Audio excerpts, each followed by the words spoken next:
Hi friends, welcome to my channel. இந்த video பிடிச்சதுன்னா subscribe பண்ணுங்கள், லைக் பண்ணுங்கள், ஷேர் பண்ணுங்கள், கமெண்ட் பண்ணுங்கள், பெல் பட்டனை கிளிக் பண்ணுங்கள். வாங்க இப்போ வீடியோக்குள்ளே போகலாம். அப்பளம் துவரன் எப்படி வைக்கலாம்னு பார்க்கலாங்க. அதுக்கு இங்கே பாருங்கள், தேங்காய் தேவையான அளவு எடுத்துக்கலாம். தேங்காய் கொஞ்சமாக, ஜீரகம் ஒரு அரை ஸ்பூன் ஜீரகம், 3 பல் பூண்டு, பெரிய சைஸ் வெங்காயம் இந்த மாதிரி பொடி பொடியாக நறுக்கி வச்சுருக்கேங்க. அப்பளம் நம்ம தேவைக்கு நம்ம அப்பளம் எவ்வளோ எடுக்கோங்கிறத பொறுத்து தான் நம்ம தேங்காய் அளவு எடுத்துக்கணுங்க. நான் அரை முறி தேங்காய் எடுத்துருக்கேன். சின்ன தேங்காய் தான், அதனால் அரை முறி தேங்காய் எடுத்திருக்கேன். உங்களுக்கு எவ்வளோ தேவையோ நீங்கள் எடுத்துக்கோங்க. நம்ம அப்பளம் எவ்வளோ எடுத்துருக்கோங்கிறத பொறுத்து தான் தேங்காயோட அளவு இருக்குது. நான் அரை முறி தேங்காய் எடுத்திருக்கேங்க. அது சின்ன தேங்காய் தான், அதான் அரை முறி தேங்காய் எடுத்துருக்கிறேன். அரை ஸ்பூன் ஜீரகம், 3 பல் பூண்டு,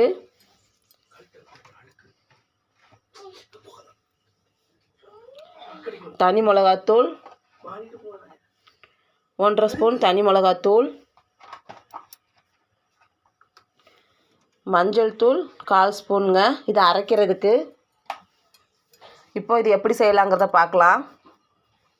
இது பாருங்கள் ஃப்ரெண்ட்ஸ், அடுப்பில் கடாய் வச்சு தாளிக்கிறதுக்கு தேவையான அளவு எண்ணெய் ஊற்றிக்கலாங்க. எண்ணெய் ஊற்றிக்கிட்டு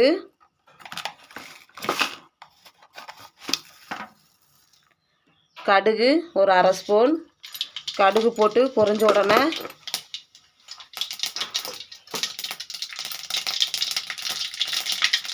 கருவேப்பிலை கொஞ்சமாக போட்டுக்கலாம்.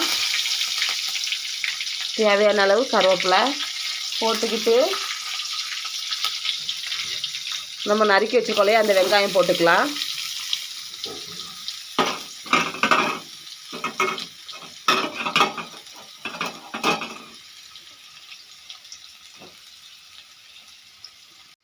உப்பு கொஞ்சமாக போட்டுக்கலாம் ஃப்ரெண்ட்ஸ். கொஞ்சமாக போட்டு தேவைக்கு பாருங்கள், உப்பு கொஞ்சமாக போட்டு வதக்கிக்கலாம். வெங்காயம் வதங்கட்டும்.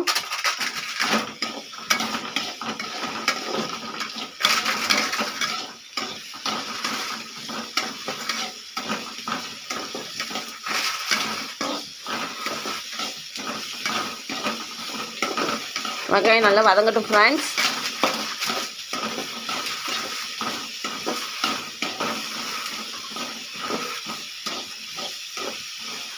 நல்லா வதங்கட்டும். இப்போ பாருங்கள் ஃப்ரெண்ட்ஸ், போதும், இந்த அளவு வதக்குனா போதும். இப்போ பாருங்கள், வெங்காயம் இந்த அளவு வதக்குனா போதும் ஃப்ரெண்ட்ஸ். இப்போ நம்ம தேவைக்கு தண்ணி ஊற்றிக்கலாம். ரொம்ப தண்ணி ஊற்றக்கூடாது, தேவைக்கு தண்ணி ஊற்றிக்கலாங்க. ரொம்ப தண்ணி ஊற்றக்கூடாது, தேவைக்கு ஊற்றிக்கலாம்.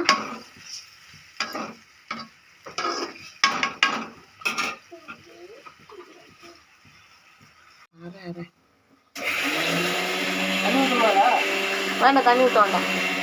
இதோ பாருங்கள் ஃப்ரெண்ட்ஸ், அப்பளம் நம்ம இந்த மாதிரி பொடி பண்ணி எடுத்துக்கலாம் ஃப்ரெண்ட்ஸ். நம்ம அப்பளம் வறுத்து வச்சுருந்தோம் இல்லையா, அதை இந்த மாதிரி பொடி பண்ணி எடுத்துக்கலாம். பொடி பண்ணி எடுத்துக்கிட்டு நம்ம இந்த வெங்காயத்தோடு சேர்த்துக்கலாம்.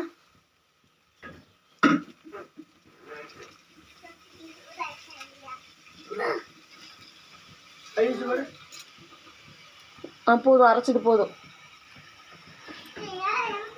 வெங்காயத்தோடு சேர்த்து மிக்ஸ் பண்ணிக்கலாங்க. ஏன்னா அப்பளத்திலே உங்களுக்கு உப்பு இருக்கும் இல்லையா, அதனால் உப்பு கொஞ்சம் பார்த்து கவனமாக போட்டுக்கோங்க. அதிகமாக போட்டுறாதீங்க, பார்த்து கவனமாக போட்டுக்கோங்க. நல்லா மிக்ஸ் பண்ணிக்கலாம் ஃப்ரெண்ட்ஸ்.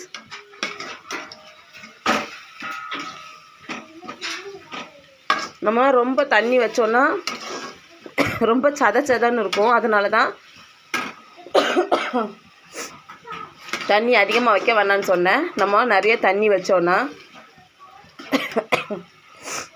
இது அப்பளம் போட்டதுக்கப்புறம் ரொம்ப சதன்னு இருந்த மாதிரி இருக்குங்க. அதனால தான்.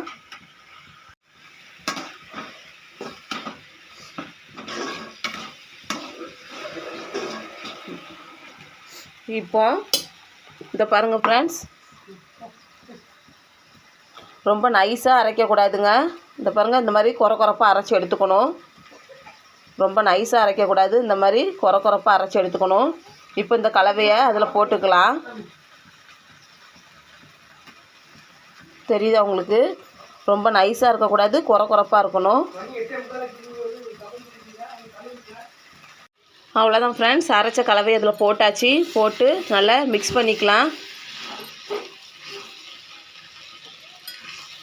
நல்லா மிக்ஸ் பண்ணிக்கலாம் ஃப்ரெண்ட்ஸ்.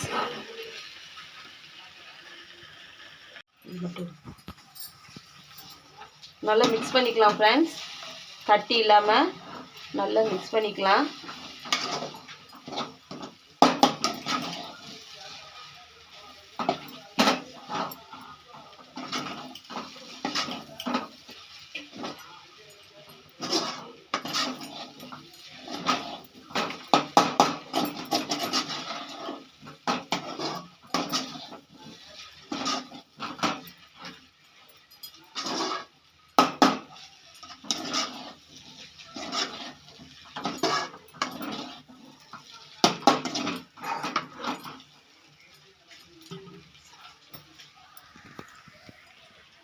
டேஸ்ட் பாருங்க.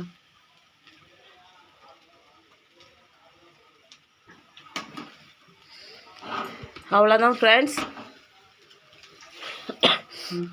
இந்த வீடியோ பிடிச்சிருந்தா நீங்களும் ட்ரை பண்ணி பாருங்கள் ஃப்ரெண்ட்ஸ். இது நம்ம பெரிய வெங்காயம் போட்டோம் இல்லையா, அதுக்கு பதிலாக நீங்கள் சின்ன வெங்காயம் போட்டால் நல்ல டேஸ்ட்டாக இருக்கும். இதை விட நல்ல டேஸ்ட்டாக இருக்கும் ஃப்ரெண்ட்ஸ். உங்களுக்கும் இந்த வீடியோ பிடிச்சிருந்தா நீங்களும் ட்ரை பண்ணி பாருங்கள் ஃப்ரெண்ட்ஸ். இது அவ்வளோதான். இது பெரிய வெங்காயத்துக்கு பதிலாக சின்ன வெங்காயம் போட்டால் இன்னமும் டேஸ்ட்டு சூப்பராக இருக்கும். நீங்களும் ஒரு தடவை இந்த மாதிரி ட்ரை பண்ணி பாருங்கள் ஃப்ரெண்ட்ஸ்.